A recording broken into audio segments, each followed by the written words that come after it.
Okay, so I am a little sick. My nose is congested. I'm sorry if you can hear it in my voice. And also, I am recording this as I'm doing it, so also sorry if the audio is bad.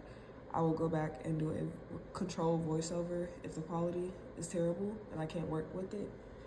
But right now, I'm just gonna test it and roll with it as if, she's working and I know it. So, ignore my nails too. It was an anxiety thing. I know I had no business, but I already did it. And I would highly advise to not take off your nails because I promise whatever progress that you had, you will be resetting it. If not, taking it back some steps. And it's like, what's the point of doing that? I don't know. I did it, couldn't tell you why I did it, so just don't. But anyways, so I have two stencils here with me today. This one is already prematurely shaped, and this one isn't. And I'm also testing out this tripod that I had found and ordered from TikTok like maybe 2 years ago at this point. And I'm testing it out to see if it's worth keeping or if I should just go ahead and invest in another one. But to start out this video, I am going to take this unshaped, well, kind of shaped, tip, and we're gonna give her a little bit more sharp edge. I like to flip my nails over just to see and make sure like both sides are even. It's coming to a good point, and it just has a pretty shape. So the first thing to correctly file is line it up. Line it up. It can be a little more awkward for like the opposite side of the nail. I know some sides of the nail I operate a little better on,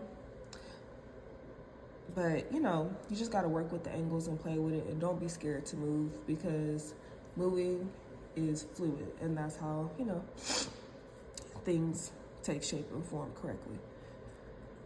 So what you're going to do is take your file, and one of my old coworkers taught me to like keep this line straight, because usually with every file, besides like the ones kind of made for natural nails, they'll always have like a colored line in between both sides.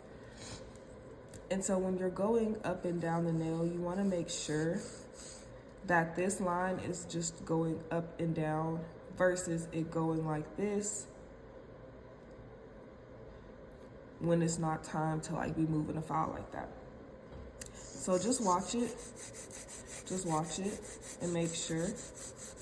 And of course, like natural human body, it will kind of dance around a little bit, but you just mainly want to make sure it stays going up and down like this. And a good way to make sure that like it's going down, is keeping its placement and you aren't hurting anyone, is like how my nails or my fingers are positioned underneath it.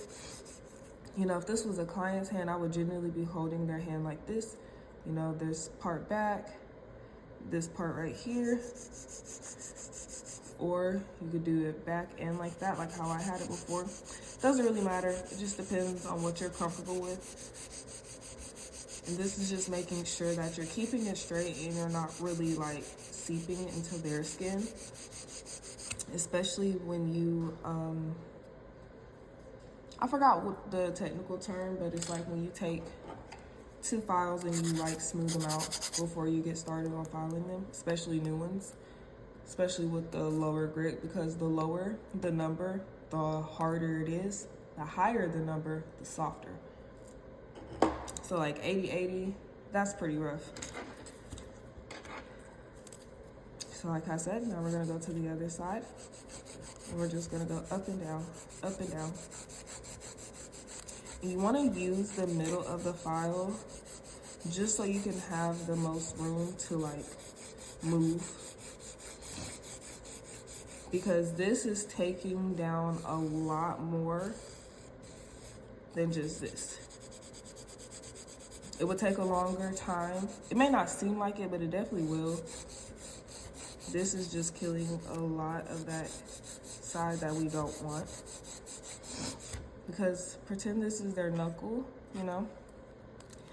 You want it to be lined up because the more snug it fits in the nail bed, that's the key to retention. Making sure it's snug within the nail bed.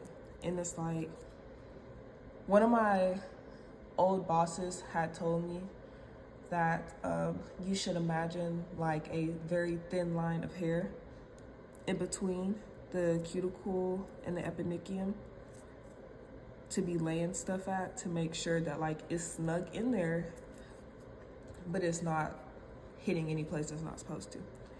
So after we gone up and down the side walls, tracing it, making sure it's snug as a bug in the rug, we're going to now go underneath from a angle to then, I don't know if you can really see this, but you see, it's kind of straight on, but it's kind of not. It goes, like there's a little dip towards down here. That's what this does. It kind of gets rid of that dip and helps the shape stay. So we're gonna go underneath. And I kind of like to sometimes rise up just to like bring it in some more to keep the more slender type of shape going on, than opposed to just like it looking chunk dunk. I don't really like a little chunk dunk look, because that has nothing to do with like the shape of the nail bed, like genuinely. It's just how you make it sit. Now you see the difference between the both sides. This one is more like slanted and going in. This one is more pudgy and going out. So, and this also gets rid of a lot of like stuff that's not supposed to be on the nail or taking away shape from the nail, because laying any type of add-on to it, it will take away the shape, and you kind of will have to like refile that shape back. Whether that's acrylic, polish, dip, whatever. Just, you'll always kind of have to redo the shape. That's why tech refile multiple times, because like honestly just sitting there, letting the wind hit it, it will take away the shape. Now, this is what I mean when I kind of have like a side that is, I operate better on than the other. But that's just because I'm working on like getting a more even, consistent feel. And, you know, that's okay. And so if this was a client, like genuinely, I always flip their nail over like this. So if their hands were like this, I would ask them to go like this, and I would file more into like what they see, and like, or better into the shape, because it's from the angle that they can kind of see from, you know. So in this case, they're like this. I would ask them to raise their hand up, and now I can really hit the parts that like are taking away the shape. I'm making sure that it's fully shaped to its best ability, making sure I can tell it's even on both sides. And after the enhancement is good and on, this should not hurt your client at all. Like, of course they'll feel it because they aren't like, you know, robots or nothing, but it won't hurt them at all. Like, it won't be too much friction or nothing.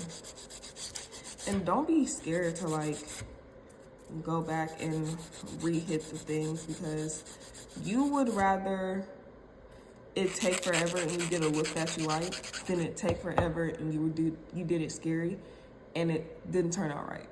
And it's like, dang, I just sat there for all that time and I did all that work for it to not even be like worthwhile. Don't be scared. Just make sure you do every step confidently. Doesn't really matter, like, I mean, it matters how long you take, but just like, don't worry about that in the beginning, because you'll sound kind of crazy stressing that when it's like, girl, I didn't expect you to be like supersonic speed going on here. But yeah, that's just basically a quick shaping tutorial.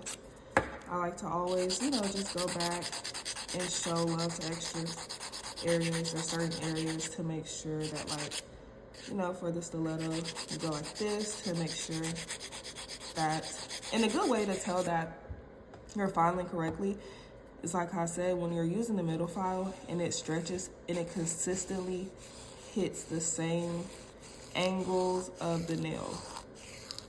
Like, everything is at the same level. That got so much sharper and cuter.